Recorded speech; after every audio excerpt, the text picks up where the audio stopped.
Hello students, welcome on my science classes. आज हम 10th class का केमिस्ट्री सब्जेक्ट से सेकेंड चैप्टर का टॉपिक जो कि हमारा चल रहा है चैप्टर, उसी को आगे कंटिन्यू करने जा रहे हैं। जो टॉपिक रह गए हैं उसको हम डिस्कस करेंगे।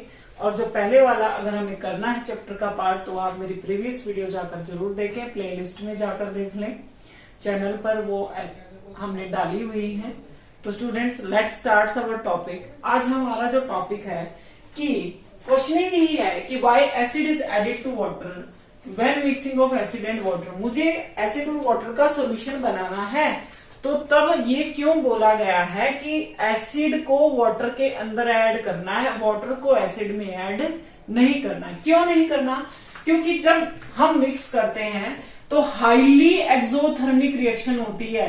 हाईली एक्सोथर्मिक रिएक्शन मीन्स बहुत ज्यादा हीट एनर्जी इवॉल्व होती है। इतनी इवॉल्व होती है कि हमारा जो अपरेटस है वो टूट सकता है, और जो सॉल्यूशन है वो क्या हो सकता है, हमारे ऊपर स्प्लैश आउट हो सकता है, स्प्लैश आउट गिर सकता है, जिससे फिर क्या होगा, हम जल सकते हैं, हमें कोई ना कोई ट्रेजेडी हो सकती है। तो हमेशा क्या ध्यान रखना है कि जब हम एसिड और वाटर का सॉल्यूशन बनाते हैं तो हमेशा वाटर के अंदर धीरे धीरे क्या करना है, एसिड को ऐड करना है, ताकि ज्यादा एनर्जी ना निकले और सॉल्यूशन बाहर ना गिरे, किसी भी प्रकार की कोई ट्रेजेडी ना हो। तो ये क्वेश्चन भी आता है 10th क्लास में कि why it is advised that acid is added to water, not water to acid. तो हम क्या कहेंगे, क्योंकि ये हाईली एक्सोथर्मिक रिएक्शन है। कैसी रिएक्शन होती है उस टाइम पर? हाईली एक्सोथर्मिक है। Exothermic means heat is evolved. Heat क्या होती है? बहुत ज्यादा बाहर निकलती है। तो इस वजह से जब ज्यादा एनर्जी निकलेगी तो सॉल्यूशन क्या होगा, मूवमेंट करेगा और वो हमारे ऊपर गिर सकता है। तो हमेशा वाटर के एसिड को ऐड करना चाहिए वाटर के अंदर, ना कि वाटर को एसिड के अंदर। इसके बाद एक टर्म आती है इसी टॉपिक में, डाइल्यूशन। डाइल्यूशन क्या होता है कि एसिडिक कोई सॉल्यूशन है और उसमें हम लगातार वाटर को ऐड करते जा रहे हैं। अगर हम उसमें वाटर ऐड करते हैं तो जो H पॉजिटिव आयन की कंसंट्रेशन है वो क्या होती चली जाती है, कम।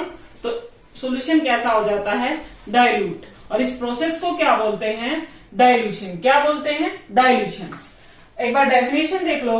Bye adding of water of an acid then the concentration of H positive ions decrease. जब हम किसी एसिडिक सॉल्यूशन के अंदर वाटर की अमाउंट को इंक्रीज करते जाते हैं तो क्या होता है, H पॉजिटिव आयन की कंसंट्रेशन डिक्रीज हो जाती है, और इस प्रोसेस को क्या बोलते हैं, डाइल्यूशन। और जो सॉल्यूशन बनता है वो क्या होगा, डाइल्यूट सॉल्यूशन। क्या होगा, डाइल्यूट सॉल्यूशन। आगे टॉपिक को कंटिन्यू करने से पहले एक बार चैनल को सब्सक्राइब कर लें, वीडियो को लाइक कर दें और ज्यादा से ज्यादा वीडियो को शेयर करें और मेरे चैनल को सपोर्ट करें। तो चलिए अब हम अपने टॉपिक पर वापस चलते हैं। तो हम बात कर रहे थे डाइल्यूशन की। अब मैंने कहा कि जब हमने वाटर ऐड किया तो कंसंट्रेशन क्या हो गई, किसकी, H पॉजिटिव आयंस की। अब हम ये कैसे पता लगेगा कि H पॉजिटिव आयंस कितने हैं, कैसा इफेक्ट है? तो उसके लिए भी एक क्या आया, पीएच स्केल आया। क्या आया, पीएच स्केल, जो क्या मेजर करता है, H पॉजिटिव आयन की कंसंट्रेशन को मेजर करता है। तो यहां से पहला क्वेश्चन तो यही पूछा जाता है कि व्हाट इज पीएच। आप पीएच से क्या समझते हो, measurement of concentration of hydronium ion.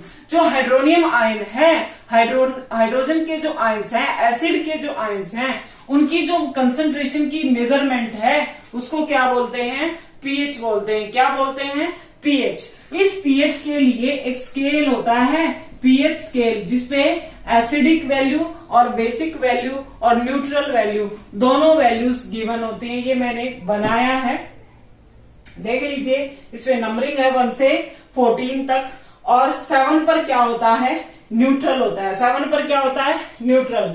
7 से नीचे कैसा होगा, एसिडिक होगा। कैसा होगा, एसिडिक होगा। और 7 से ऊपर कैसा होगा, बेसिक होगा। कैसा होगा, बेसिक होगा।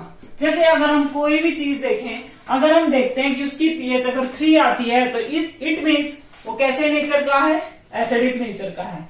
अगर मैं कहूं कि उसकी पीएच 11 आती है तो वो क्या होगा, बेसिक नेचर का होगा। आप ये पीएच पेपर, लिटमस पेपर लाकर अपने घर में दूध, पानी, एवरीथिंग, किसी की भी पीएच को हम चेक कर सकते हैं और पता लगा सकते हैं कि वो एसिड का काम करेगा या बेस का काम करेगा। तो कहीं ना कहीं हम देखते हैं कि पीएच का हमारी डेली लाइफ में बहुत ज्यादा यूज है। पीएच को हम अपनी डेली लाइफ में रोज आना देखते हैं। हम देखते हैं कोई चीजें बहुत खट्टी होती हैं, कोई बहुत मीठी होती हैं। और चैप्टर के स्टार्ट में मैंने आपको इंडिकेटर्स बताए थे जो एसिड और बेस को इंडिकेट करते हैं। और मैंने हल्दी का आपको एग्जाम्पल भी दिया था। कपड़े धोते वक्त रेड हो जाती है अगर कपड़ों पे हल्दी लगी है। तो इनका बहुत ज्यादा हमारे डेली लाइफ में क्या है, यूज है। तो जो जितना मान लो 6 वैल्यू आई किसी एसिड, किसी सब्सटेंस की, तो वो इसका मतलब ज्यादा एसिडिक नहीं है। लेकिन जिसकी कहाँ आती है 3 से 1, वो क्या होगा, मोर एसिड, मोर एसिडिक, या क्या कहूं स्ट्रॉन्ग एसिड। क्या कहूं, स्ट्रॉन्ग एसिड। उसको क्या बोलेंगे, स्ट्रॉन्ग एसिड। अगर ऐसे ही बेस पे है, अगर उसकी क्या आती है, इस एरिया में आती है वैल्यू, तो वो क्या होगा, वीक बेस। अगर यहां आती है तो क्या होगा, स्ट्रॉन्ग बेस। सेम इधर अगर आती है तो वीक एसिड।